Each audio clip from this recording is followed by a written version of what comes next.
श्री शिवाय नमस्तुभ्यम दोस्तों। 2 सितंबर 2024 को पड़ रही सोमवती अमावस्या। दोस्तों, यह जो सोमवती अमावस्या है, भाद्रपद महीने में पड़ने वाला सबसे बड़ा सोमवती अमावस्या है, क्योंकि यह भाद्रपद माह के दिनों में पड़ रहा है, जिसका बहुत ही बड़ा और विशेष महत्व होता है।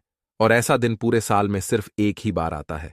और दोस्तों, आप सभी लोग जानते हो कि सोमवती अमावस्या का अगर सबसे बड़ा कोई उपाय है, एक चुटकी हल्दी वाला उपाय है।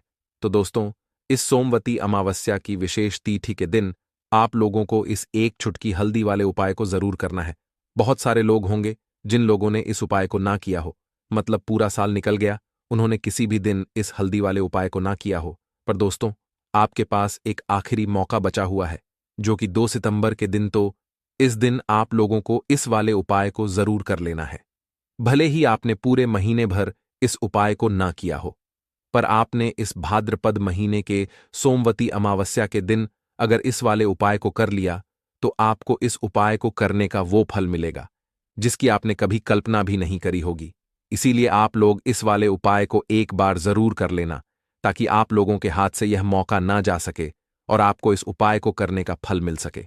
दोस्तों, ये उपाय पंडित जी ने अपनी अभी की ही शिवा महापुराण की कथा में बताया है, जिस उपाय को आज हम आपको बहुत अच्छे से समझाने वाले। इस वीडियो को देखने के बाद इस उपाय को समझने के लिए आपको कोई और वीडियो को देखने की जरूरत नहीं पड़ेगी। तो चलिए दोस्तों, उपाय को शुरू करते हैं। देखिए, यह इस भाद्रपद महीने के सोमवती अमावस्या के दिन यह इतना खास होता है, इतना महत्वपूर्ण होता है। देखा है कभी कभी बड़े बड़े पूजा पाठ अनुष्ठान से जो मनोकामना पूर्ण नहीं होते, वह भाद्रपद महीने के दिन एक छोटे से उपाय करने से ही आपकी मनोकामना पूर्ण हो जाती है। और बहुत सारे लोग इस उपाय को किया भी है और उनको उपाय को करने का फल भी जरूर मिला है। अगर आप लोग भी इस उपाय को करना चाहते हैं, तो आप इस उपाय को पहले अच्छे से समझ लेना, सुन लेना, उसके बाद करना। आपको इस उपाय का फल जरूर मिलेगा। और इस उपाय को कर लेने से आपके घर में चाहे किसी भी तरह की दुख और समस्या क्यों ना चल रही हो, आपको उसका कारण भी नहीं पता है कि दोस्तों यह समस्या किस कारण से चल रही है। उसका कुछ भी कारण हो सकता है, जैसे दोष हो सकता है या किसी भी तरह का मंगल दोष भी हो सकता है। तो इस दिन आप लोगों को यह वाला उपाय कर लेना है। यह एक ऐसा उपाय है जिस उपाय को अगर किसी विशेष दिन पर किया जाए, तो दोस्तों उस विशेष दिन का जो है वह तो हमें मिलता ही मिलता है, पर हमने उस दिन पर इस उपाय को किया है तो हमें उससे भी बड़ा फल मिलता है, और फल बहुत जल्दी मिलता है, क्योंकि आप इस उपाय को बहुत ही बड़े और विशेष दिन पर कर रहे हो। तो चलिए अब के बारे में बात करते हैं, लेकिन उससे पहले आप लोगों को यह जानना आवश्यक है कि आखिर यह उपाय किस समय करना है, किसको करना है और कैसे करना है। तो चलिए हम आगे आपको वीडियो में एक एक करके बता देते हैं।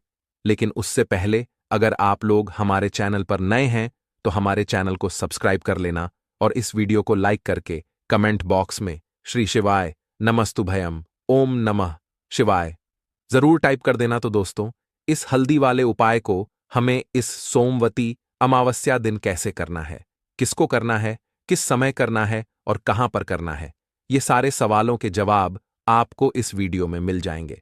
और जो ये वीडियो देखेगा दोस्तों, उसको एक चुटकी हल्दी वाला उपाय जरूर करना चाहिए, क्योंकि इस दिन हल्दी का भी बहुत ही बड़ा और विशेष महत्व होता है।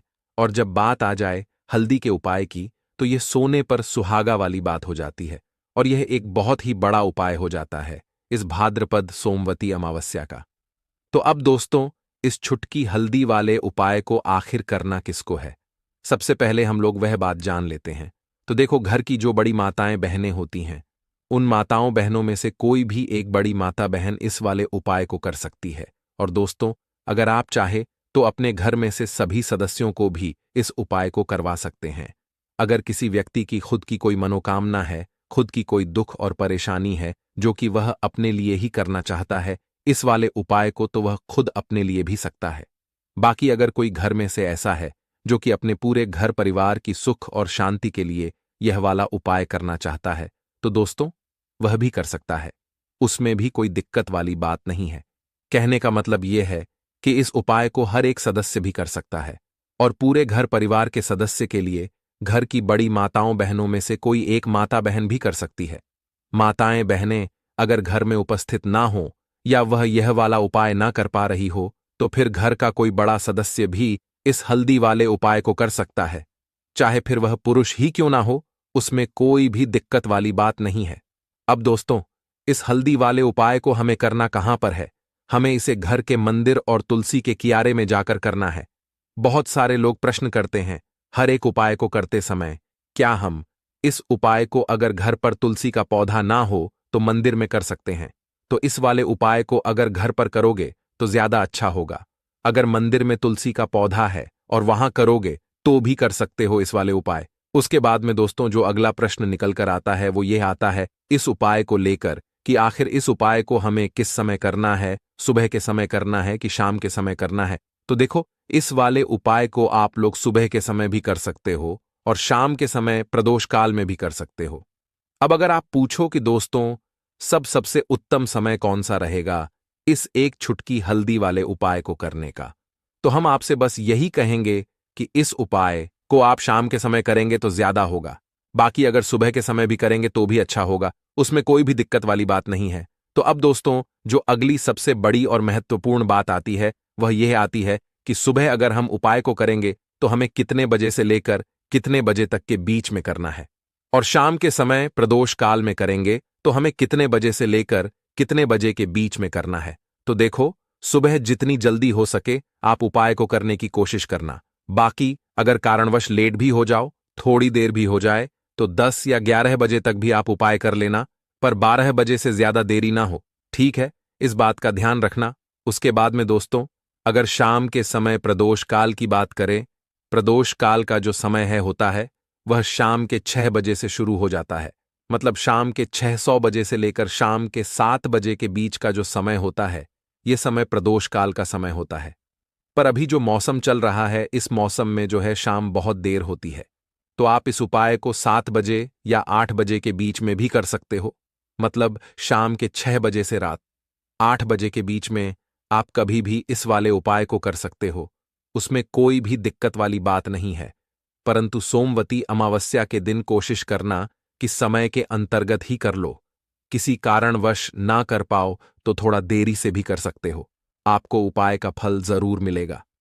अगर हमारे जीवन में दुर्भाग्य लगातार बना हुआ है, हमारी किस्मत रूठी हुई चल रही है, हमारे जीवन में लगातार कोई ना कोई विपत्ति आ रही है, कोई ना कोई ऐसे ग्रह नक्षत्र हमारे जीवन में लगातार बने हुए हैं जिनकी वजह से हम कोई भी अपना कार्य नहीं कर पा रहे हैं, ना ही हम अपना व्यापार शुरू कर पा रहे हैं, ना ही हमें अच्छी नौकरी मिल पा रही है, हमारे जीवन में काम धंधे की हासिल हो पा रही है, हमारे किसी भी कार्य में हमें सफलता नहीं मिल पा रही है, तो पूज्य गुरुजी ने कहा कि जीवन में भी अगर इनमें से किसी भी तरह की समस्या चल रही हो तो आपको भाद्रपद मास में पैडी डीडीए चने वाली बुध विशेष तिथि में यह विशेष उपाय जरूर कर लेना चाहिए।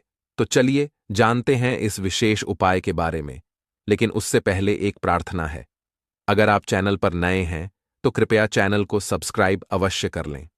देखिए, यह वीडियो बहुत ही ध्यान से सुनिए, क्योंकि इस वीडियो में जो उपाय आपको बताए जाएंगे वह भाद्रपद मास में वाली सोमवती अमावस्या की तिथि में ही करने हैं। इस दशमी तिथि में अगर हम लोग यह उपाय कर लेते हैं तब तो पूज्य गुरु जी ने अपने शिव महापुराण की कथा में कहा कि आपके जीवन से इन सारी समस्याओं का अंत हो जाएगा और आपको भी धन धान्य की हासिल होगी। देखिए, सबसे पहले आप इस सोमवती अमावस्या को एक कार्य करेंगे। आप सुबह जब भी उठेंगे तो अपने स्नान वाले जल में थोड़ी सी हल्दी जरूर मिला लेंगे। आप सभी जानते हैं कि भाद्रपद का महीना चल रहा है और यह महीना समर्पित होता है भगवान महादेव को, माता लक्ष्मी को और माता तुलसी जी को।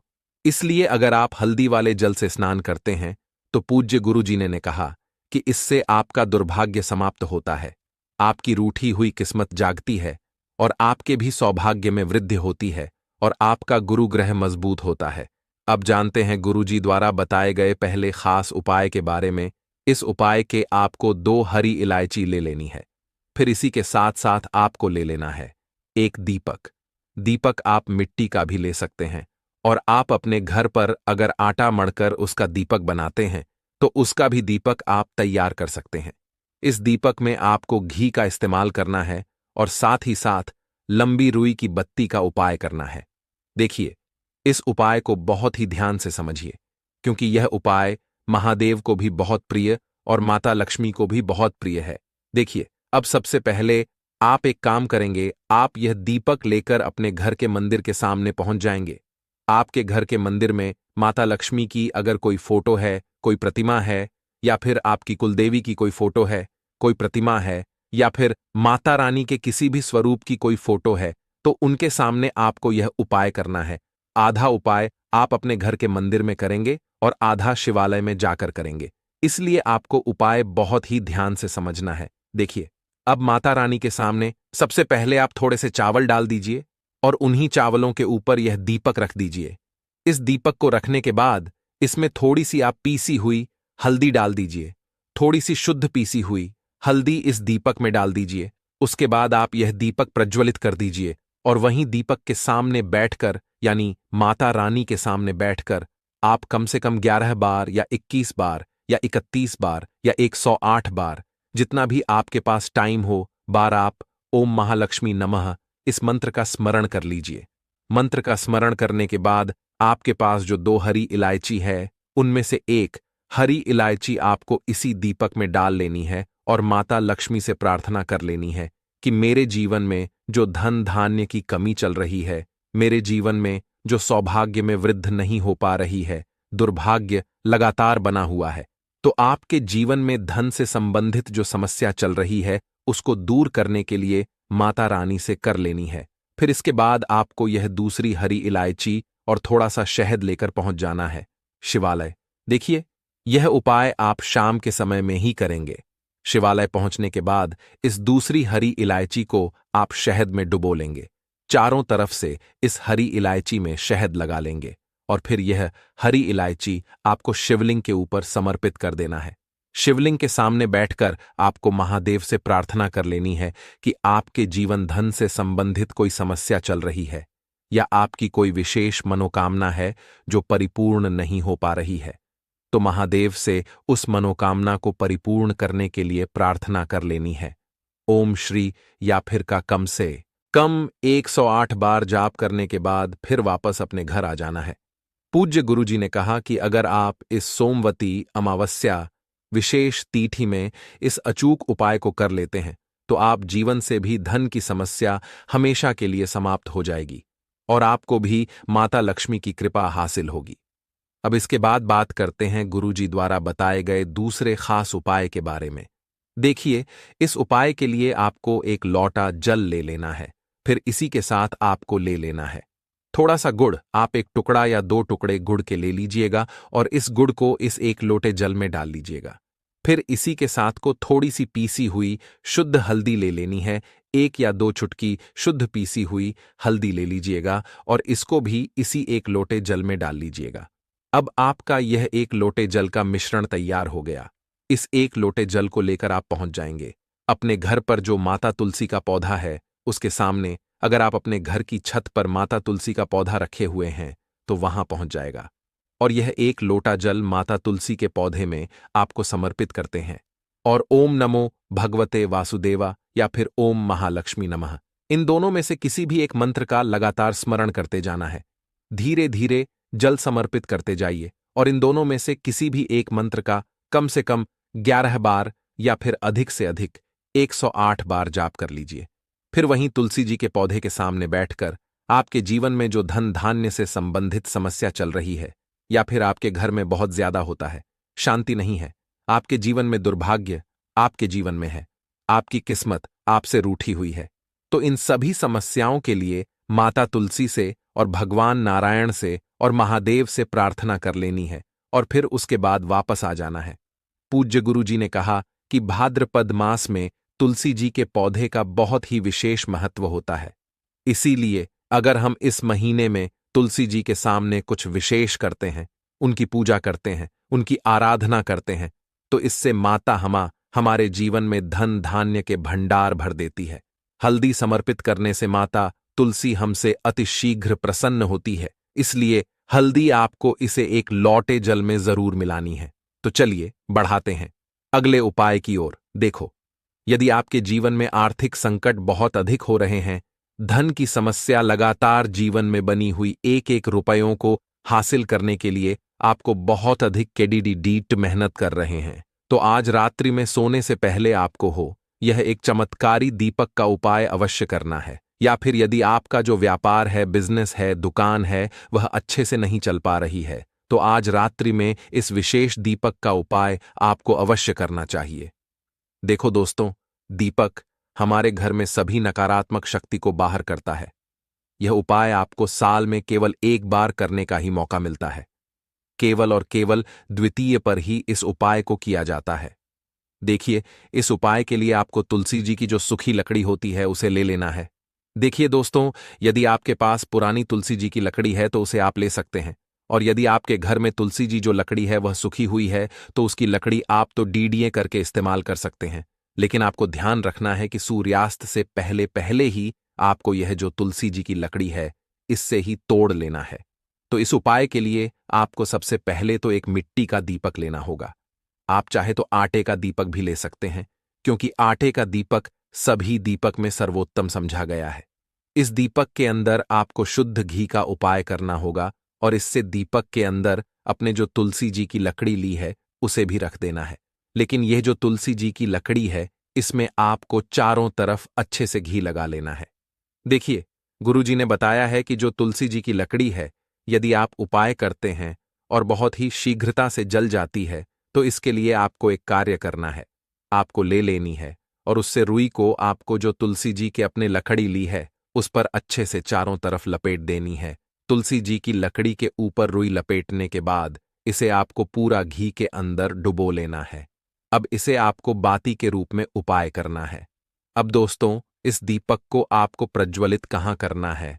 तो इस दीपक को आपको या तो भगवान विष्णु के सामने प्रज्वलित करना होगा, या फिर आपको भगवान श्री राम के सामने प्रज्वलित करना होगा, या फिर भगवान कृष्ण के सामने, यानी कि भगवान विष्णु के जो भी अवतार उनके सामने आप यह दीपक प्रज्वलित कर सकते हैं, या फिर आप इससे दीपक को माता तुलसी जी के सामने भी प्रज्वलित कर सकते हैं।